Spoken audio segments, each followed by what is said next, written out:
Dominique Williams, and we're back here at my alma mater, American Senior High. I'm joined by a Lady Patriot of Allison Pena, Yes. Senior Center of the Lady Patriots girls basketball team. We're here as we kick off the first round of the playoffs, as the Lady Patriots had punched their ticket in for another game on this hardwood. Addison, just tell me, how are you feeling right now? It's your senior year, your senior season, and you guys are in the playoffs. Yes. Well, I'm excited, very excited to be given the opportunity again, because all 4 years at this point, we've gone to the playoffs or districts, but we've lost in the first game. We want to change that this year. We want to try to make it farther. I'm very proud of how far we've come as a team and how we all connect and everything. Very proud. Yeah, after spending this last month with you guys, reconnecting, getting to know you, also introducing, myself to you guys, because, I am a former Patriot. Yep. It's been a decade since I've been in this building, so it was like, all right, y'all, I know I may look like I'm 21. And she does, y'all. She does. I could pass for 18 for some days, but yeah, I was like, nah, it's been a decade since I've been on this hardwood. But it's really just fascinating to see how much the team has grown and continue to stay within the conversation of high school basketball down here in South Florida. And you guys are continuing, to make that name. But can you take me back to when you first got on the team your freshman year? Or if you want to take it back to when you first got introduced to basketball, when you picked up a ball. Oh, okay. I started picking up a ball, I want to say, my 6th grade year, but because of COVID and all that, my 6th and 7th grade, I couldn't play at all.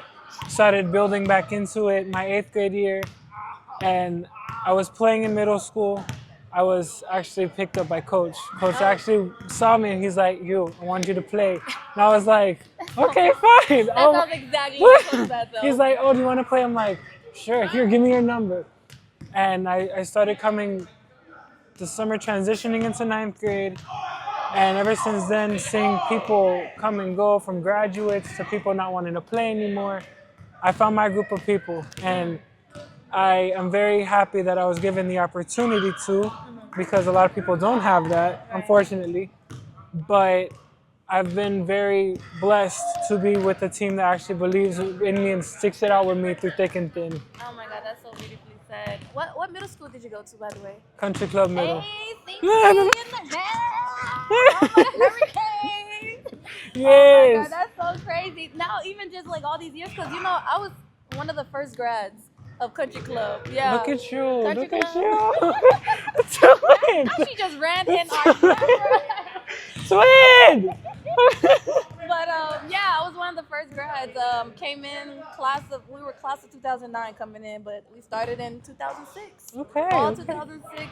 So I will be coming up 20 years since starting middle school. But I remember the first year we started the basketball team. That was when I started playing basketball as well. So I think a lot of us girls, by the time we get to middle school, is when our introduction to sports kind of kicks in. Right. Some may start a little bit younger, in little leagues and stuff like that. But middle school, I think, is where you get that organized team experience, to where it's like, okay, after middle school, that's when you decide, like, okay, I'm gonna take this to high school. Right. And so I still remember those years, like being on the 6th grade team, and then I did not get to play 7th grade, but I got to play 8th grade, and those were the same players I got to play in high school with. Right. And so it's, fortunate to have that experience to carry over and see, how your game grows. So, talk to me about, like, after 8th grade, Coach Beto finding you. We used to do that too with some of my teammates were brought in from Coach Beto that didn't go to Country Club.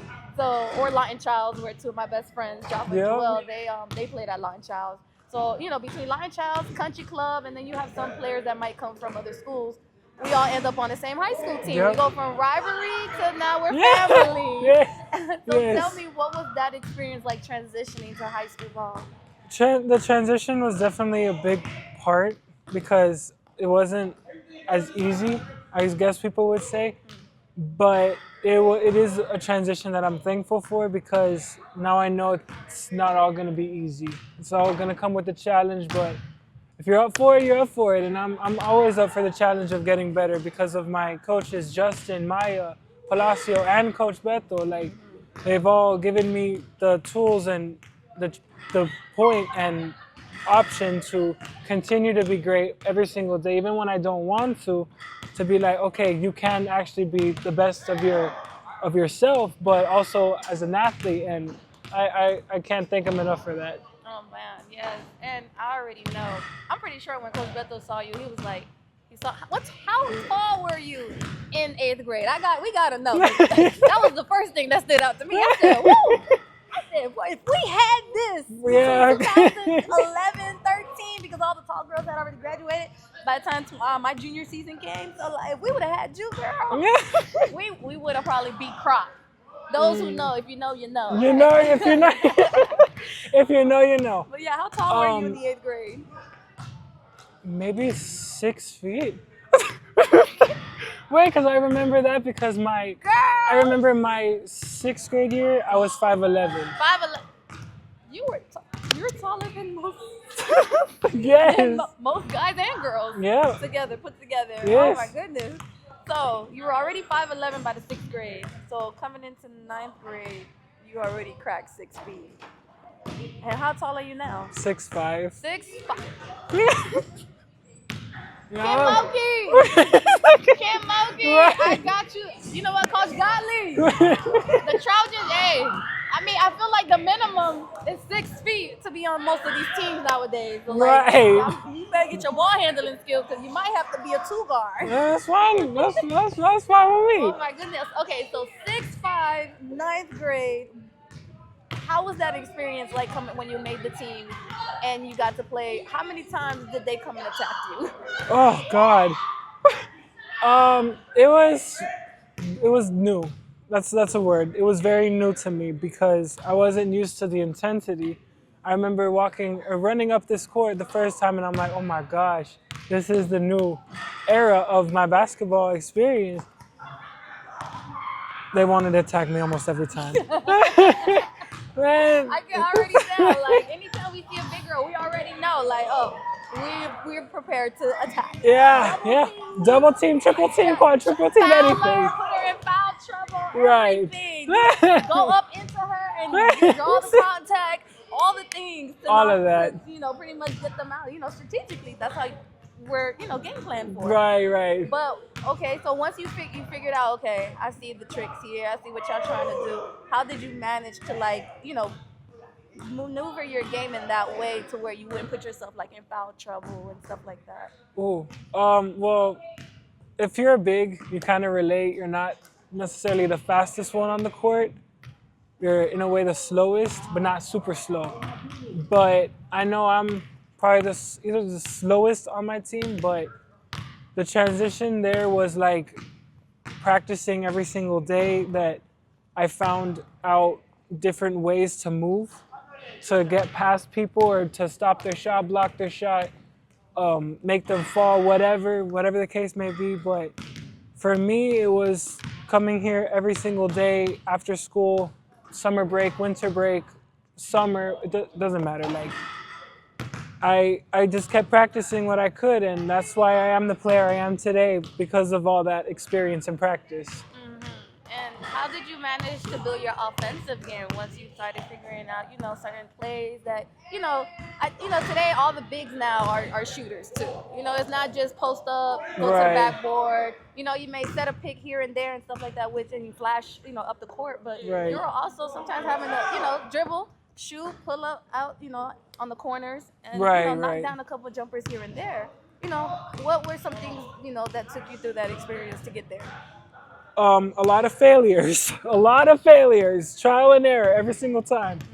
There might be the times that I don't necessarily go up strong enough, or they maybe stop my shot and I am not setting my feet right and stuff like that. But a lot of practice to get to where you want to be. And all the practice pays off because now I got what I want. And now moving on to hopefully college ball, yes. I get to grow more and develop more skills like that for a center specifically. Right. And talk about, it's your senior year, so you've been through, each season you took away probably something, a moment what each season meant. But what has this year's team mean to you together? Because even just spending the last month with you guys, I feel like you guys have been playing together like pretty much your whole life. No, Just the way you guys are so like interconnected, yep. like the vortex and all the things. Right, right. So like, what has that chemistry been like for you guys? The chemistry has been something that I really care about, especially as a senior captain, team captain, because once you get to have everybody together, it kind of makes the job easier. Instead of being like, oh, you not knowing the name, you have to do this, this, and that. Instead of actually getting to know the person and be like, okay, now I know how to work with her. Instead of just being like, oh, I'm not gonna tell her nothing, but she has to work on certain things. But once you get to mold with your team and become the team that I'm super grateful for, you get to talk to them easier without like disagreements and stuff. When that means everything to me, because I love my teammates, my sisters, like they're my family for real. Yeah, no, that's so real because like they say like when you come into a team, you're building a relationship. These are girls that you spend so much time with. These are girls you hang out outside of class, outside of school, and things of that sort. I mean, my closest best friends to this day are girls that I played high school basketball with. So that is very wonderful to hear that you guys have that, especially in this day and age, Right. where things are a little bit different now, with technology and everything, and everything is like everyone is like moving at a faster pace. So for some moments that you feel like this season of games you played or moments in practice that stood out to you so far that you're like, oh my god, like this is making my senior year a great year?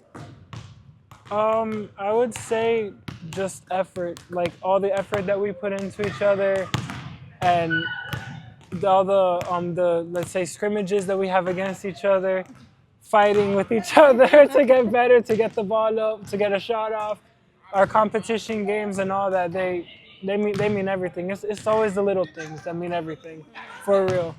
And one thing that I'll take with me is always their determination to keep going forward and not stopping just because, oh, I missed a shot, I had a bad game and bad practice. No, we keep going to the end because that's when it counts for real. I know that's right. And where it counted was the last game of the regular season. The get back game is what we're calling it, The get back game, mess around and find out. And, Jackson messed around with y'all at the beginning of the first game of the season, earlier. But then at the end of the season, they found out that y'all came to get y'all lick back. And I remember y'all talking about it in practice, like how y'all were ready for this game. So talk to me and walk me back to the moment when you guys stepped inside Miami Jackson's gym and like realizing, okay, this is our moment. We're going to get it back. Not being scared to actually play the game, because at that point when you have like the get back game, as we're calling it, you kind of, some people might get nervous, like, oh my god, we're talking so much but we might lose. Be calm, cool, and collected. Be calm, cool, and collected, because once you get nervous, that's when they really figure it out and they're like, she's scared in some spaces, we could go get them. But for us, we knew the team that we've become and all of us are superpowers together. We pulled out the win, and that's what we came to do. That's what we come to do. I was so excited for y'all, and I'm on the sideline trying to take the video content, but then I'm also like telling y'all like, hey, she getting tired. Right. Double team on her, and then telling you, get big, go big in the paint. Right. Let them keep following you, so you keep going to the line and stuff like that. So it felt good, to be that part of y'all, moment there.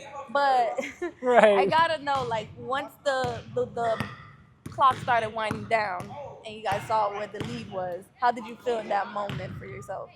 I felt proud, very proud, because the first time it was like, okay, yeah, we were losing, but it was also more of like, oh my gosh, we have to see them again.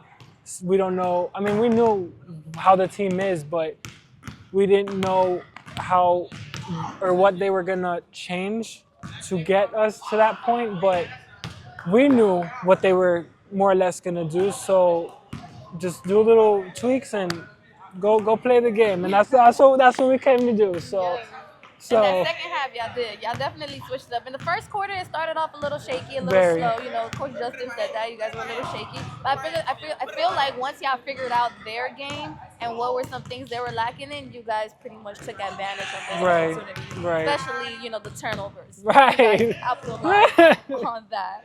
And I noticed a thing about your character in practice before, some of the games I've seen you in is like your leadership and how you're like ready to pick up your teammates, ready to, certain things that goes on, like you're very vocal and things of that nature. And like, so where do you think you get your leadership from? Past experiences and people who always wanted to see me fail. I learned from myself and my friends, my family, outside of basketball, to always keep going even when times get rough, because you can't just lay down just because, oh my God, something's not going right. And one thing that really goes with me is that you cannot wait until life isn't hard anymore before you decide to be happy. And that's one thing that I've had to learn in the past 4-5 years, because it wasn't easy getting to where I am now. And now that I have, what I've learned, passing it forward, because I know they might be going through the same things I went through. And if I can make it easier, even just 1%, I'm going to do that, because this is a team sport. Now, since we're in the month of February, it's also, National Girls and Women in Sports Day is going to be this week as well, coming up. So as we celebrate, women in sports, how does it feel to be someone in that society, but also someone of Latin background too? Ooh. Being a Latina, Yes. playing basketball. I'm mixed, so I grew up Black and Hispanic, but I mostly grew up with my Cuban and Puerto Rican family, Yup. and I have Jamaican in me. So like, I feel like I touched the dots of the Caribbean, but like sometimes there are schools you play in certain areas that are majority of Latin Latinas Right. on a team. So like, how does it feel to be one of on this team, to represent for the culture? It means a lot, because not everybody has the courage to start, because I might not make it, I might not make it far. Just do it. Just do it. You'll represent. You might lift somebody up and you might not even know about. And for me, when I started, I didn't realize how impactful it was going to be to keep going. And I feel like now, not only with my family, but people outside of school, when people come to watch the games, they're like, oh, look at her. It's an inspiration to me. And, well, not to me, but to other people. But it's an inspiration to me to keep going, because I could be a light for another person who might not want to, or might not be sure about starting, but to keep going. Because you never know. You really never know what it's going to be in a few years. But keep going and hard work. Yes, I know that's right. Were there any women athletes that you looked up to, whether it was basketball or another sport, that kind of helped, made it seem like it's, realistic for you to play? Well, at the time that I started playing basketball, I didn't know really anything about women's basketball. It was more when I started getting into high school with like Camila Cardoso, Angel Reese, Caitlin Clark, and all these other legends that we have now. But it was more of NBA players and all the role models that I've looked up to in my life, that are like, okay, if you have something in your mind that you want to do, go ahead and do it, because who's gonna tell you no? You gotta keep going. You gotta keep going. Like, for real, like it means a lot. And the work and the hard work, dedication, it's all worth it in the end. Don't let anybody change that. Oh my God, wonderfully said. Allison, do you have any like final remarks, anything that you want to share, from your experience, or anything that you're looking forward to for the rest of your high school season? Keep going and never give up. Really keep going and never give up. Really, like, it means more to actually get up and do this every day than to sit down and be like, I'm not gonna do it because I'm not feeling it. Do it anyways. I know that's right. For real, like, just do it. For real, like it means it'll feel like such a reward when you look back in a year, 3 years, 5 years, however many years. Almost 20 years for some people too. They always not me. It ain't been that long. Not right now. It ain't been that long. But yeah, it is true once you look back because when I talk to other players that are older than me, Right. they always do that as well. So it's kind of crazy. Now I'm doing this now. This is gonna be you. Yeah, in yeah. Like 5 years, 10 Right. years from now. Right. So yes, definitely take heed to what she is saying. Cherish the moments. Those are those athletes that are out there, the female athletes, women athletes, all athletes. Right. Take that away. Take that with you as well. And Allison, I appreciate you, Yes. sitting down courtside with me to chat it up. And good luck Thank you. for the rest of your senior year and everything that you have your desires for will Thank come you, true. thank you, thank you, thank you so much. You're welcome. Thank you for the time. All right, thank you guys for tuning into another episode of the Courtside Scene. I'm your host, Dominique Williams, alongside with Allison Pena.